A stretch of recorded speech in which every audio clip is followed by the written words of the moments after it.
어머님 집 팔고 작은 집으로 이사 가시면 되잖아요. 남는 돈이면 저희 리모델링비 충분하고요. 며느리 유진이가 전화기 너머로 말했습니다. 평생 모은 돈으로 산 내 집을 마치 자기 자산처럼 말하고 있었어요. 유진아, 이 집은 엄마가 평생 일해서 산 거야. 어머님, 왜 그렇게 고집 부리세요? 요즘 노인분들 원룸 많이 사세요. 어차피 어머님 혼자 사시는데 그렇게 큰 집 필요 없으시잖아요. 손에 들고 있던 핸드폰이 덜덜 떨렸습니다. 유진아, 그건 아니야. 어머님, 진짜 이기적이시네요. 자식 잘 되는 거 안 보고 싶으세요? 이기적이라니. 평생 아이들 위해 살았는데 집 안 판다고 이기적이라고 하다니. 전화가 뚝 끊겼습니다. 그날 밤 생각했어요. 이제 정말 끝이구나. 하지만 며칠 뒤 나는 결심을 했습니다. 이제 나도 똑같이 돌려주기로. 도대체 이 가족에게는 무슨 일이 있었던 걸까요? 시작 전에 구독, 좋아요와 알람 설정을 눌러주시면 큰 복이 찾아올 거예요. 댓글로 의견을 남겨주세요. 안녕하세요. 올해 63인 이숙자라고 합니다. 평생을 시장통에서 살았어요. 새벽 5시면 어김없이 눈을 뜨고 반찬 가게 셔터를 올리고 김치를 담그고 나물을 무치는 게 일상이었죠. 손님들이 사장님, 오늘도 맛있겠네요. 라고 말할 때면 피곤함도 잊고 웃을 수 있었습니다. 그렇게 30년을 일했어요. 남편은 10년 전에 세상을 떠났습니다. 술을 좋아하던 사람이었는데 간이 나빠져서 그만 먼저 가고 말았죠. 장례식장에서 울고 있는데 아들 민수가 내 어깨를 꼭 안아줬어요. 엄마, 이제 제가 있잖아요. 그 한마디가 얼마나 든든했는지 모릅니다. 딸 미정이도 옆에서 눈물을 닦아주며 엄마 힘내세요 라고 말했고요. 남편이 떠나고 나서 홀로 가게를 꾸렸습니다. 아침부터 저녁까지 쉴 새 없이 일했어요. 아이들 대학 등록금은 이미 다 마련해뒀지만 그래도 결혼 자금은 따로 모아둬야겠다 싶었거든요. 특히 아들 민수는 장남이니까요. 언젠가 장가를 가면 신혼집 정도는 마련해줘야 한다는 생각이 늘 마음 한편에 있었습니다. 민수는 32살에 유진이를 만났어요.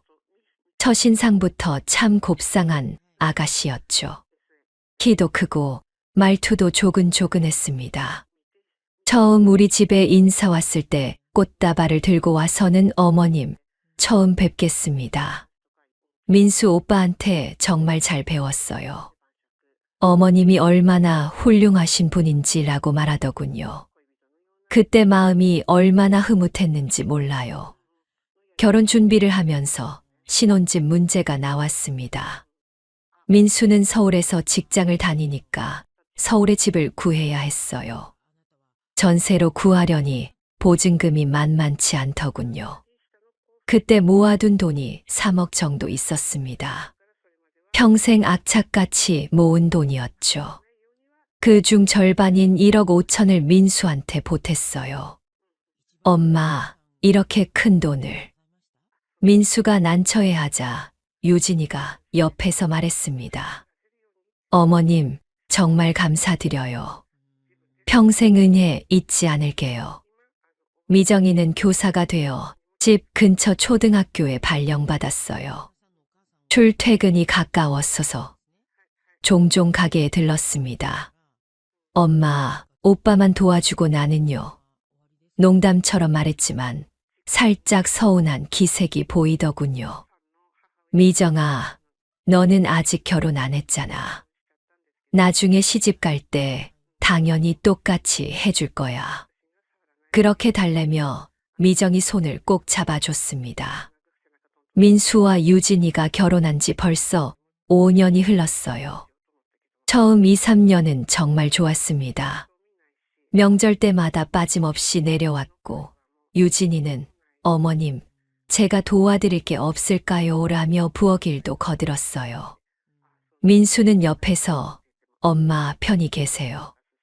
우리가 다 할게요. 라며 설거지도 도맡아 했죠. 그때는 정말 다 잘 될 줄 알았습니다. 그런데 4년 차쯤부터였을까요? 조금씩 달라지기 시작했어요. 명절에 내려와도 유진이는 거실 소파에 앉아 핸드폰만 보고 민수 혼자 부엌을 오갔습니다. 유진아, 나물 좀 같이 무쳐볼까? 물어보면 어머님, 저 요리는 잘 못해서요 라며 웃기만 했어요. 처음엔 서툴러서 그러려니 했습니다. 작년 설날에는 좀 더 확실히 느꼈어요. 차례상을 차리는데 유진이가 한숨을 푹 쉬더니 민수한테 속삭였습니다. 오빠, 우리 내년부터는 번갈아서 가면 안 돼요? 맨날 여기만 오는 것도 그렇잖아요. 목소리가 작았지만 부엌에서 다 들렸어요. 민수는 난처한 표정으로 그래도 엄마 혼자 계시잖아. 우리가 와야지라고 했지만 유진이는 입을 삐죽거렸죠. 평일에도 가끔 전화를 했습니다. 민수야, 요즘 잘 지내니? 하면 대답은 언제나 짧았어요. 네, 엄마, 잘 지내요. 바빠서 전화 나중에 할게요. 끊기 직전 뒤에서 유진이 목소리가 들렸습니다. 또 전화 왔어요? 오빠는 효자네. 그 말투가 묘했어요. 칭찬 같기도 하고 비꼬는 것 같기도 했죠. 미정이가 어느 날 조심스럽게 물었어요. 엄마, 올케 언니 요즘 어때요? 응, 뭐. 바쁜가 봐. 미정이는 뭔가 말하려다가 입을 다물었습니다. 표정이 그리 밝지 않더군요. 가게 일을 하다 보면 문득문득 생각이 났어요. 유진이의 차가워진 말투, 명절 때 귀찮다는 듯한 표정, 전화할 때마다 들리는 한숨 소리. 처음엔 그냥 피곤해서 그러려니 했는데 5년이 지나니까 확실히 다르더군요. 예전에 어머님 정말 감사해요 라고 하던 그 며느리가 맞나 싶을 정도였습니다. 저녁에 가게 문을 닫고 혼자 앉아 있으면 가슴 한편이 서늘해졌어요. 평생 모은 돈의 절반을 보태줬는데 이제 와서 이런 대접을 받는 건가 싶어서요. 그래도 아들 민수가 행복하면 되는 거 아니냐고 스스로를 다독였습니다. 하지만 마음 한구석이 계속 불편했어요. 뭔가 잘못 흘러가고 있다는 느낌이 들었죠. 창밖으로 저녁 노을이 지고 있었습니다. 주황빛 하늘을 바라보며 한숨을 쉬었어요. 앞으로 어떻게 될까요? 이대로 계속 멀어지기만 하는 걸까요? 가슴이 답답했습니다. 그날은 추석을 한 달쯤 앞둔 날이었습니다. 가게 일을 마치고 집에 돌아와 민수한테 전화를 걸었어요. 민수야, 추석 때 내려오지. 네, 엄마, 당연히 가야죠. 민수 목소리는 여전히 다정했습니다. 그런데 뒤에서 유진이 목소리가 들렸어요. 또 가야 돼요? 전화를 끊고 나니 가슴이 답답했어요. 하지만 곧 추석이니까 직접 보면 괜찮아지겠거니 생각했습니다. 추석 이틀 전 반찬을 만들기 시작했어요. 민수가 좋아하는 잡채를 볶고 유진이가 예전에 맛있다고 했던 동그랑땡도 부쳤습니다. 새벽부터 저녁까지 부엌에서 땀 흘리며 일했어요. 손목이 욱신거렸지만 참았습니다. 아들 내외가 오는데 이 정도야 당연한 거 아니겠어요. 명절 당일 아침 민수 부부가 도착했습니다. 현관문을 열고 들어서는데 유진이 얼굴이 그다지 밝지 않더군요. 어머님, 안녕하세요. 인사는 했지만 목소리에 힘이 없었어요. 민수는 엄마, 오랜만이에요 라며 웃었지만 유진이는 가방을 놓자마자 소파에 털썩 주저앉았습니다. 유진아, 들어오느라 힘들었지. 물 좀 마실래? 괜찮아요, 어머님. 대답은 했지만 눈은 핸드폰만 보고 있었어요. 민수가 유진아, 핸드폰 좀 내려놔라고 말하자 유진이는 알았어요. 라며 짜증 섞인 목소리로 답했습니다. 차례상을 준비하면서 부엌으로 갔어요. 유진아, 나물 좀 담아줄래? 조심스럽게 부탁했습니다. 유진이는 한숨을 쉬더니 일어났어요. 네. 대답은 했지만 표정이 영 불편해 보였습니다. 그릇에 나물을 담는데 손이 거칠었어요. 그릇을 툭툭 내려놓는 소리가 부엌에 울렸죠. 차례를 지내고 나서 식사를 했습니다. 식탁에 앉아 밥을 먹는데 유진이가 젓가락을 내려놓더니 말했어요. 어머님, 요즘은 차례도 간소하게 지내는 추세예요. 이렇게 음식 많이 준비하면 다 버리게 되잖아요. 민수가 황급히 유진아, 그런 말 하지 마라고 했지만 유진이는 사실이잖아요 라며 시선을 돌렸습니다. 가슴이 철렁했어요. 평생 명절 음식 준비하며 살아온 사람한테 그런 말을 하다니. 하지만 참았습니다. 그래, 유진이 말도 맞네. 다음부터는 조금만 할게. 웃으며 말했지만 목소리가 떨렸어요. 식사 후 설거지를 하는데 민수가 다가왔습니다. 엄마, 유진이가 요즘 회사 일로 스트레스가 많아요. 이해해 주세요. 응, 알아. 괜찮아. 고개를 끄덕였지만 속은 편하지 않았습니다. 명절이 끝나고 일주일쯤 지났을까요? 갑자기 민수한테 반찬을 보내주고 싶어졌어요. 김장철이 다가와서 김치를 담갔거든요. 민수가 예전에 엄마 김치가 제일 맛있다고 했던 게 생각났습니다. 그래서 김치 한 통과 밑반찬 몇 가지를 박스에 담아서 택배로 보냈어요. 이틀 뒤 민수한테 전화가 왔습니다. 엄마, 택배 받았어요. 그래, 김치 맛있게 먹어. 근데 엄마, 민수 목소리가 조심스러웠어요. 유진이가 냉장고 자리 없다고 좀 그러네요. 다음부터는 보내기 전에 먼저 연락 좀 주세요. 순간 말문이 막혔습니다. 냉장고 자리가 없다니. 아들 먹으라고 정성껏 담근 김치를 냉장고 자리 차지한다고 하다니. 그래, 알았어. 미안하다. 전화를 끊고 나니 눈물이 났어요. 하지만 울 수는 없었습니다. 가게 손님들이 오고 있었거든요. 그날 저녁 미정이가 가게에 들렀습니다. 엄마, 무슨 일 있어요? 표정이 안 좋은데. 아니야, 아무것도 아니야. 엄마, 또 오빠 부부 일이에요. 미정이는 눈치가 빨랐어요. 그래서 솔직하게 말했습니다. 김치 보냈다가 냉장고 자리 차지한다는 말 들었다고요. 미정이 얼굴이 굳더니 말했어요. 엄마, 그 정도면 심한 거예요. 시어머니가 해준 음식을 냉장고 자리 차지한다고 하는 건. 미정아, 괜찮아. 유진이도 스트레스 받는 모양이야. 엄마는 왜 맨날 참기만 해요? 미정이가 답답하다는 듯 말했지만 그냥 웃어 넘겼습니다. 며칠 뒤 다시 민수한테 전화를 걸었어요. 민수야, 너 건강은 괜찮니? 요즘 날씨가 추워져서. 네, 엄마, 괜찮아요. 그런데 지금 회사라 나중에 전화할게요. 전화를 끊으려는데 뒤에서 유진이 목소리가 또 들렸습니다. 엄마가 또 전화했어요?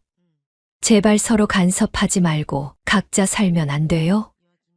그 말이 칼처럼 꽂혔어요. 간섭이라니. 아들 건강 챙기는 게 간섭인가요? 전화를 끊고 한참을 멍하니 앉아 있었습니다. 가슴이 먹먹했어요. 그날 밤 잠이 오지 않았습니다. 천장을 보며 생각했어요. 1억 5천을 보태줬는데 김치 한 통 보내는 것도 눈치 봐야 하나. 아들 목소리 듣고 싶어 전화하는 게 간섭인가? 이게 맞는 건가? 다음 날 아침 거울을 보니 눈가의 주름이 더 깊어진 것 같았어요. 머리도 많이 휘어졌고요. 반찬 가게 셔터를 올리면서 한숨을 쉬었습니다. 오늘도 반찬을 만들고 손님을 맞이하고 저녁에 혼자 밥을 먹겠죠. 그렇게 하루하루 살아가는 거겠죠. 하지만 마음 한구석이 계속 불편했어요. 이건 단순한 며느리 투정이 아니라는 생각이 들었습니다. 뭔가 더 큰 문제가 있는 것 같았어요. 유진이는 점점 더 나를 귀찮은 존재로 여기는 것 같았고, 민수는 아내 편만 드는 것 같았습니다. 저녁에 가게 문을 닫고 집으로 돌아왔어요. 텅 빈 집에 불을 켜니 더 쓸쓸했습니다. 소파에 앉아 핸드폰을 보다가 민수한테 문자를 보낼까 하다가 멈췄어요. 또 간섭한다고 할까봐 무서웠습니다. 창밖을 보니 어둠이 깔려 있었어요. 저 멀리 서울에서 민수는 잘 지내고 있을까요? 유진이는 나를 어떻게 생각하고 있을까요? 가슴이 답답했습니다. 이대로 점점 멀어지는 건 아닐까? 그런 생각이 머릿속을 떠나지 않았어요. 명절이 지나고 한 달쯤 지났을 때였습니다. 저녁 6시쯤 민수한테서 전화가 왔어요. 엄마, 지금 통화 괜찮으세요? 응, 괜찮아. 무슨 일이야? 민수 목소리가 평소보다 조심스러웠습니다. 엄마, 사실은요. 유진이가 차를 바꾸려고 하거든요. 자, 결혼할 때 산 차 아직 멀쩡하지 않니? 그게 이제 오래돼서 고장도 자주 나고요. 그래서 새로 사려는데. 민수가 말을 흐렸어요. 가슴이 철렁했습니다. 설마 또 돈 얘기를 하려는 건 아니겠죠. 엄마가 이번에 좀 도와주시면 안 될까요? 역시나였습니다. 민수야, 엄마가 결혼할 때 1억 5천이나 줬잖아. 차는 너희가 알아서 사야지. 엄마, 그건 알아요. 근데 지금 여유가 없어서요. 그때 뒤에서 유진이 목소리가 들렸어요. 민수 오빠, 제가 직접 말씀드릴게요. 핸드폰이 넘어가는 소리가 났습니다. 어머님, 저예요. 유진이었습니다. 어머님, 저희가 어머님한테 자주 가려면 새 차가 필요해요. 이번엔 투자라 생각하시면 되죠. 투자라니. 며느리가 시어머니한테 투자라는 말을 쓰다니. 유진아, 그건 좀. 어머님, 저희도 어머님 뵈러 가고 싶은데 차가 불편하면 못 가잖아요. 그러면 어머님도 서운하시잖아요. 말은 그럴듯했지만 뭔가 이상했어요. 고마움은 전혀 없고 당연하다는 듯한 말투였습니다. 유진아, 차는 너희가 알아서 사야 하는 거 아니니? 어머님, 이렇게까지 말씀드려야 하나요? 어머님도 저희 자주 보고 싶으시잖아요. 가슴이 답답했습니다. 자주 보고 싶으니까 차를 사달라는 말이 되나요? 유진아, 엄마도 돈이 무한정 있는 게 아니야. 남은 돈으로 살아야 한다고. 어머님, 그래도 아들, 딸 둘 다 계시잖아요. 나중에 다 돌려받으실 거면서요. 순간 할 말을 잃었습니다. 돌려받는다니. 자식한테 준 돈을 돌려받는다는 생각을 한 번도 해본 적 없는데 유진이는 그렇게 생각하고 있었던 거예요. 유진아, 그런 말은 하는 게 아니야. 어머님, 솔직히 말하는 게 나은 거 아닌가요? 저희도 애 낳으면 돈 더 들잖아요. 전화를 끊고 나니 손이 떨렸습니다. 민수한테 다시 전화를 걸었어요. 민수야, 유진이 말 들었니? 엄마, 미안해요. 유진이가 입이 좀 거칠어요. 민수야, 이건 입이 거친 게 아니야. 돈을 투자라고 하고 나중에 돌려받는다고 하는 건. 엄마, 유진이 말 뜻은 그게 아니에요. 그냥 표현이 서툴러서.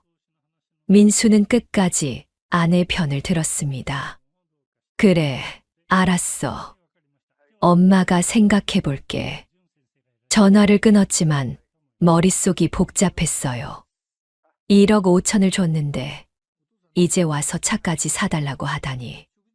고맙다는 말은 한 번도 없고 당연하다는 듯이 구는 유진이가 이해되지 않았습니다. 그날 밤 미정이한테 전화를 걸었어요.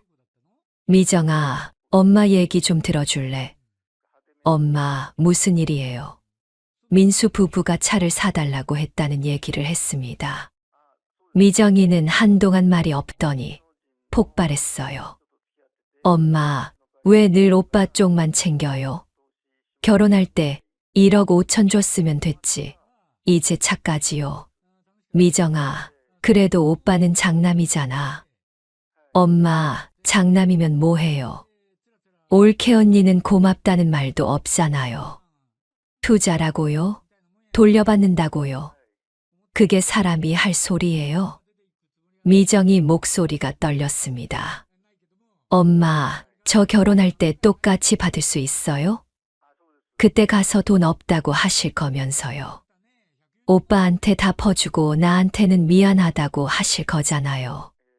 미정아, 그런 말 하지 마. 엄마, 사실이잖아요.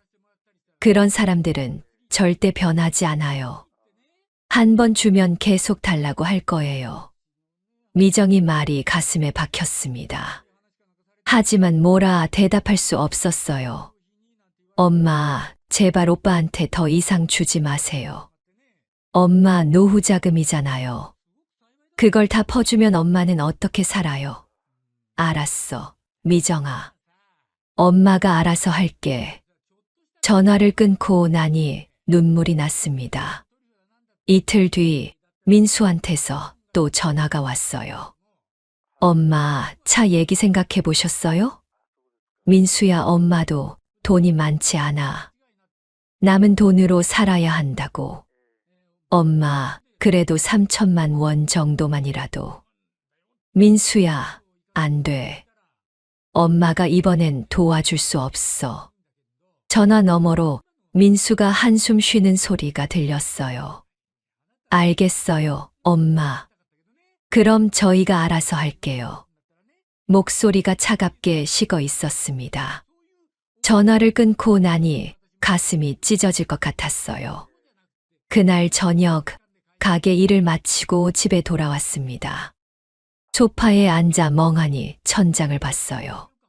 평생 모은 돈의 절반을 줬는데 이제 와서 차까지 사달라고 하다니. 고맙다는 말도 없이 투자라고 하고 돌려받는다고 하는 며느리. 그런 며느리 편만 드는 아들. 가슴이 먹먹했습니다. 이게 내가 평생 일하며 키운 아들인가 싶었어요. 돈을 거절했더니 목소리가 차갑게 변하는 아들을 보니 서러웠습니다. 다음 날부터 민수한테서 연락이 뚝 끊겼어요.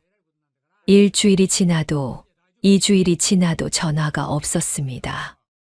명절도 한 달 남았는데 내려온다는 말도 없었죠. 마음이 불안했어요. 미정이가 가게에 들렀을 때 물었습니다. 엄마, 오빠한테 연락 왔어요? 아니, 없어. 엄마, 제 말 들으세요. 오빠는 이제 가족보다 올케 언니가 더 중요한 거예요.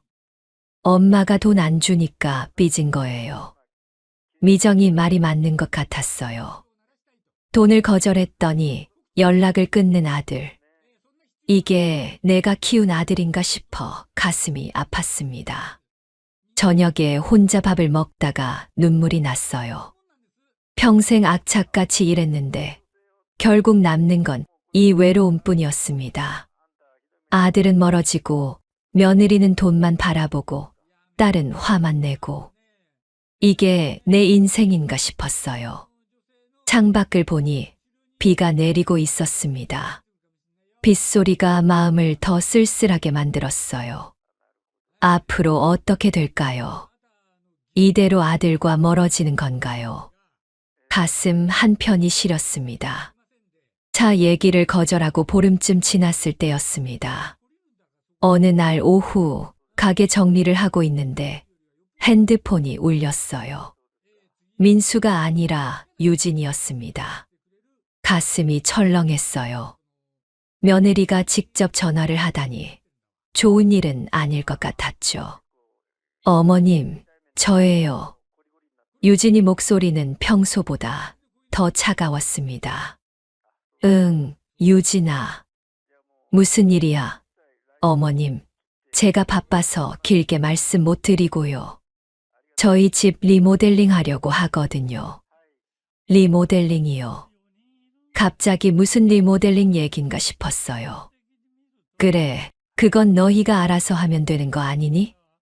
어머님, 그게 비용이 좀 많이 들어서요. 한 5천만 원 정도 필요한데.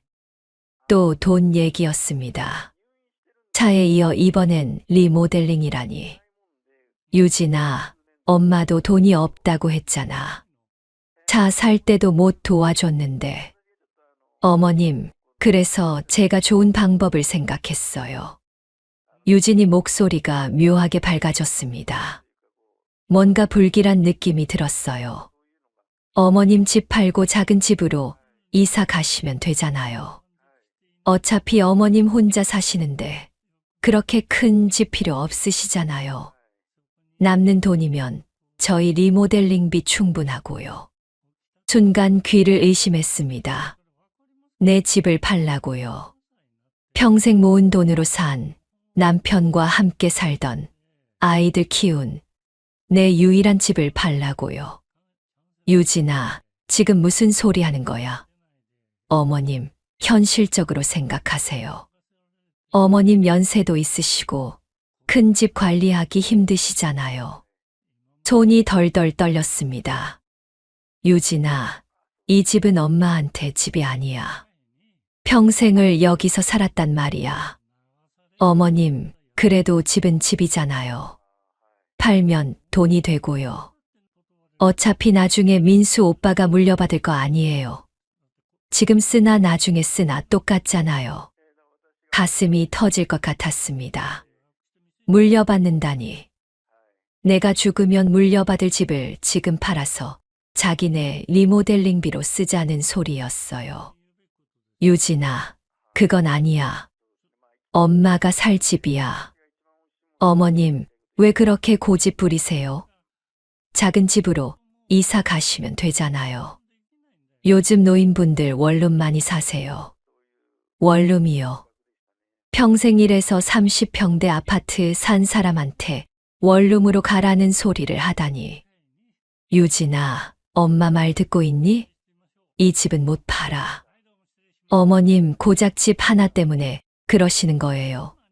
민수 오빠는 어머님 아들이잖아요. 아들 잘 되는 게 먼저 아닌가요? 목소리에 짜증이 섞여 있었어요. 고작 집 하나라니. 이게 내 평생인데 고작이라고 하다니. 유진아, 엄마는 이 집 안 팔아. 다른 방법 찾아봐. 어머님, 진짜 이기적이시네요.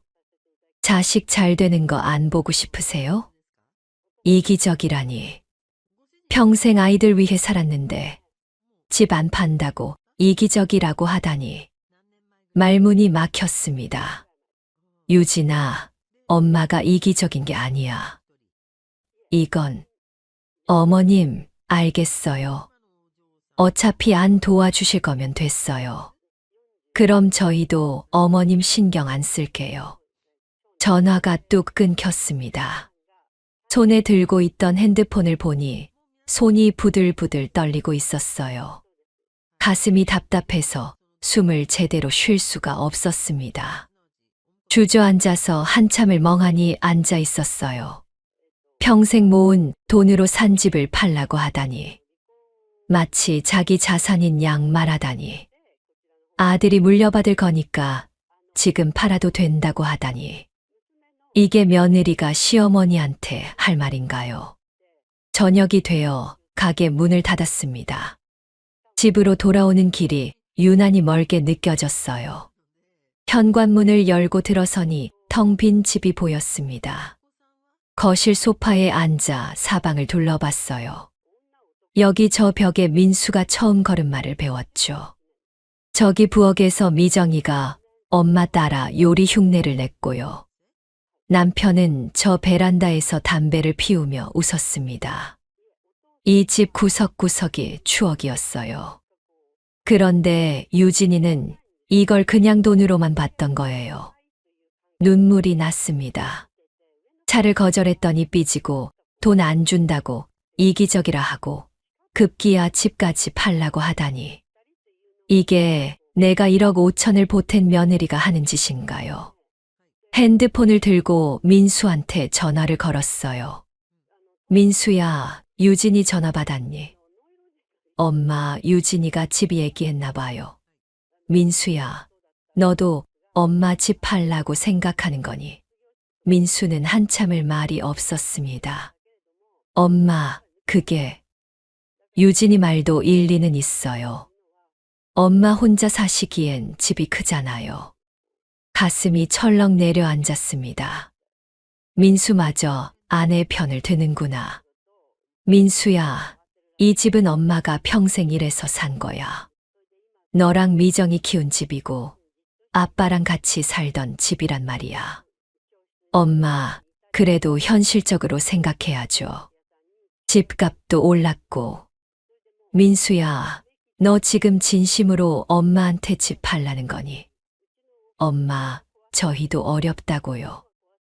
리모델링 안 하면 집이 너무 낡아서. 민수야, 그건 너희 문제야. 엄마 집까지 건드리면 안 되는 거야. 민수 목소리가 차갑게 식었습니다. 엄마, 그럼 됐어요. 저희가 알아서 할게요. 이제 엄마한테 아무것도 기대 안 할게요. 전화가 끊겼어요. 핸드폰을 쥔 손이 떨렸습니다. 그날 밤 잠을 이룰 수 없었어요. 천장을 보며 생각했습니다. 평생 아이들 위해 살았는데 돈 안 준다고 이기적이라 하고 집까지 팔라고 하다니. 이게 자식이 부모한테 할 짓인가요? 미정이한테 문자를 보냈습니다. 미정아, 엄마 얘기 좀 들어줄래? 새벽이었지만 미정이는 바로 전화를 걸어왔어요. 엄마, 무슨 일이에요? 유진이가 집 팔라고 했다는 얘기를 하자 미정이가 소리쳤습니다. 엄마, 그게 말이 돼요? 엄마 집을 팔라고요? 올케 언니 미쳤어요? 미정아, 민수도 그 말에 동조하더라. 엄마, 이제 정말 끝났어요. 오빠는 이제 오빠가 아니에요. 저 여자 꼭두각시가 됐어요. 미정이 목소리가 떨렸습니다. 엄마, 절대 집 팔면 안 돼요. 그거라도 지켜야 나중에 엄마 살 수 있어요. 오빠한테 다 빼앗기면 엄마 갈 곳 없어요. 알아, 미정아. 엄마가 절대 안 팔 거야. 전화를 끊고 거실 소파에 앉았습니다. 창밖으로 어둠이 깔려 있었어요. 평생 일해서 모은 돈 절반을 줬고 그것도 모자라 차를 사달라 하고 급기야 집까지 팔라고 하는 며느리. 그런 며느리 편만 드는 아들. 가슴 한편이 텅 비어 있었습니다. 이제 정말 끝이구나 싶었어요. 아들은 이제 내 아들이 아니었습니다. 유진이 꼭두각시가 되어버린 돈만 아는 사람이 되어버렸어요. 눈물이 볼을 타고 흘러내렸습니다. 평생을 혼자 버텨왔는데 이제 남은 건 이 쓸쓸함 뿐이었어요. 창밖으로 동이 트고 있었습니다. 새로운 아침이 왔지만 내 마음은 어둠 속에 갇혀 있었어요. 유진이와 통화를 끊은 뒤 사흘이 지났습니다. 그 사흘 동안 아무도 연락하지 않았어요. 민수도 유진이도 심지어 미정이도 바빠서 전화를 못했죠. 혼자였습니다. 가게 일을 하면서도 머릿속은 계속 그 통화 내용으로 가득했어요. 집을 팔라던 유진이 목소리, 이기적이라던 그 말투, 민수의 차가운 대답. 밤마다 잠들기 전에 생각했습니다. 내가 뭘 잘못한 걸까? 너무 많이 준 걸까? 아니면 너무 착하게만 산 걸까? 나흘째 되던 날, 미정이가 가게에 들어섰어요. 엄마. 미정이 얼굴이 평소와 달랐습니다. 단단하고 결연한 표정이었어요. 미정아, 무슨 일이야? 엄마, 앉으세요. 제가 할 말이 있어요. 미정이는 가게 구석 의자를 끌어당겨 내 앞에 앉았습니다.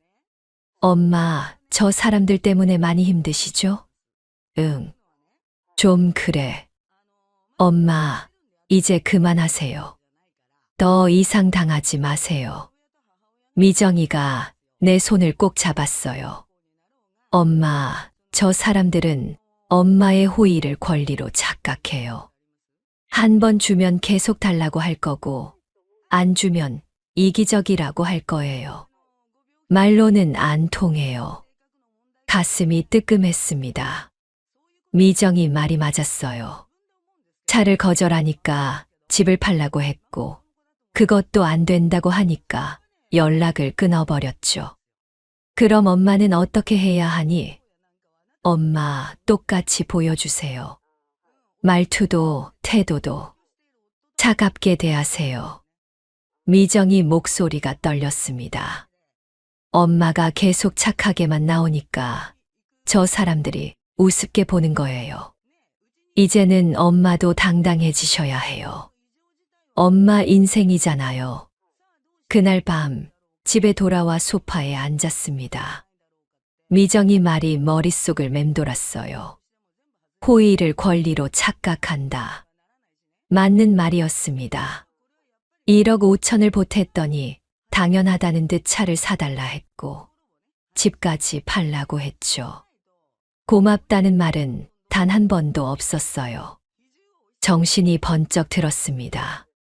그래, 이제 나도 바뀌어야 해. 말로는 안 통하니 행동으로 보여줘야겠어. 더 이상 착하게만 살 수는 없어. 서랍에서 통장을 꺼냈습니다. 남은 돈은 1억 5천 정도였어요. 이 돈이면 내가 노후를 살 수 있는 돈이었죠. 절대 더 이상 빼앗기면 안 됐습니다. 다음 날 아침 법무사 사무실에 전화를 걸었어요. 선생님, 상담 좀 받고 싶은데요. 집 명의를 딸한테 신탁하는 거요. 법무사는 친절하게 설명해 줬습니다. 어머님 신탁하시면 명의는 따님 앞으로 넘어가지만 어머님께서 계속 거주하실 수 있어요. 그리고 따님 동의 없이는 집을 팔 수 없고요. 그거였습니다. 내가 원한 게 바로 그거였어요. 민수와 유진이가 내 집을 노리지 못하게 하는 방법. 선생님, 언제 방문하면 될까요? 내일 오전에 오시죠.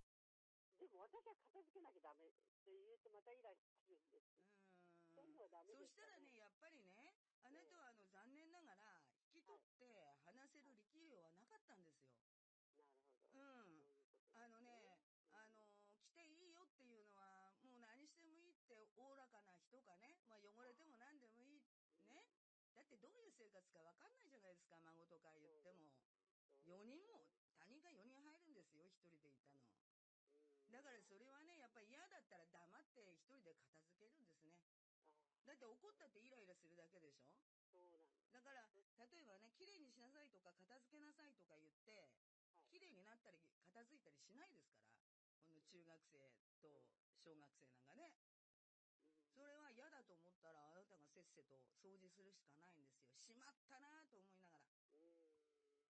それはね、お嬢さんに言ってもいいと思う。私はもう、限界ですっていうの。うん。私はちょっと、住めないかもしれない。でもあなたは、今から追い出すことが自分にとって幸せなのか、追い出したらあなたはまた後悔するかもしれないし、そう。でもそれ両方できないであなたイライラしてるわけなんで。そう。だからそういう時は、ああ、しまった、力量なかったのにバカなことを引き受けたと、ひたすら自分を反省して。今反省してるんです。そうでしょ。で、そうやってぐずぐずぐずぐずしのぐしかない。そのうち大きくなるから、子供は。そう思って2年3年と思って見てるんですが、急には無理よ。急には学校なんか行かないしね。そうです。なんでかなんてあなたが想像もつかないしね。はい。もうしょうがない引き受けたんだもの。おいでって言ったんじゃん。ね。そうですね。途中で私も、出てけって娘に言ったんですけど、ここは私の家だからあんたたち、そして自分も洗濯掃除全部自分でやってみなさいって言ったんですが、そのお金はないし、まあしょうがないかって私も、それで私の気持ちも歪んできてしまった私はやっぱり悪いんですね。そうですね。そうですね。だから、親だもん諦めるしかないよ。まあ、どこまで行ってくれるいつまでってあと10 10年だったら25だからさ、10年はかかんないよ。先生、そう考えたらそうです、そうです。そうです、そうです。我慢して。親だもん。我慢できるよ。追い出しても後悔するし、きつい言葉で言っても後悔するし、そうですね。イライラしても治んないし、ね。そうですね。しまったと思って暮らしてください。ありがとうございます。すいません。本当に、気持ちがちょっと楽になりよかった、よかった。お分かりいただけましたか？はい、ありがとうござい解ました。決しようなんて思っちゃダメだよ。お嬢さんが、お嬢さんの旦那さんがコントロールすべきお孫さんたちのね、いろんなことに関しては、関わらないっていうのが、三石先生のご意見でしたけど。ね。楽しめることがいっぱいあるのにさ、そういうのだけ見てると何も楽しくなくなっちゃうから、損しちゃうからね。そうですね。わかります。自分楽しくいきます。はいはい。はい、どうもありがとうございました。お分かりいただけましたね。はい、わかりました。ありがとうございました。失礼します。はい、どうもありがとうございました。もしもし。はい、もしもし。はい、テレフォン人生相談です。よろしくお願いいたします。はい、最初に年齢を教えてください。41歳です。41歳。結婚してます？ 11年前に離婚しました。そうすると今はお一人ですか？息子と2人暮らしです。はい、息子さん何歳？16歳、高1です。高1ですね。はい、わかりました。それでどんな相談ですか？息子が5歳の時から、はい。母1人、子1人でやってきまして、はい。小学生、中学生と、あと今、高校入学しまして、はい。私としては男の子ですし、いろんな問題も起こったり、反抗期、思春期特有の子供との関係を、なんでしょうね、父親というか、その覚悟というか、決めて、凛として迎えようと思ったのを考えてきたんですけれども、反抗期という、一般的反抗期と言われるのがなくてですね、はい。周りのお母さんたちからは、すごく珍しがられるというか、驚かれることが多いんですね。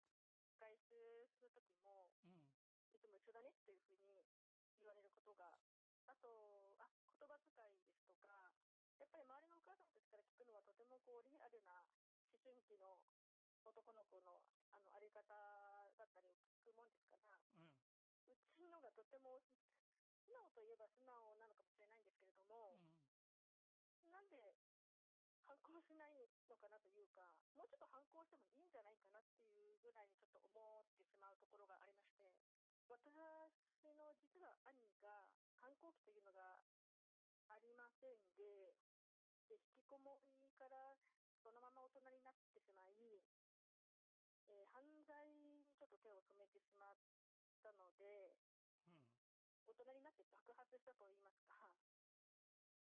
あなたのお兄さん？はい、中1からもいじめにあってまして、はい。でもそれから中学校もあまりほとんど行かなくて、うん。在籍日数足りなくて高校も行けませんで、うん。で定時制に行ったんですけども、うん。すぐ辞めてしまっうて、ん。アルバイトも続かず、うん。でずっと家にいたっていう兄の姿を見ていて、うん。すごくこうあなたのお子さんが今16歳だけれども、はい、このお兄さんならお兄さんと同じようなことになったら怖いなということ。怖いなという言葉ではいかないんですが、うん。反抗期がないっていうのが、よく反抗期というのは自我の確立とか、いろいろな成長の意味で、うん。とても大事なことっていうのは聞いてますし、私もそうだと思って父親代わりになって子供と向き合っていこうとは思ってたんですけども、うん。どっちかというと肩透かしというか、うん。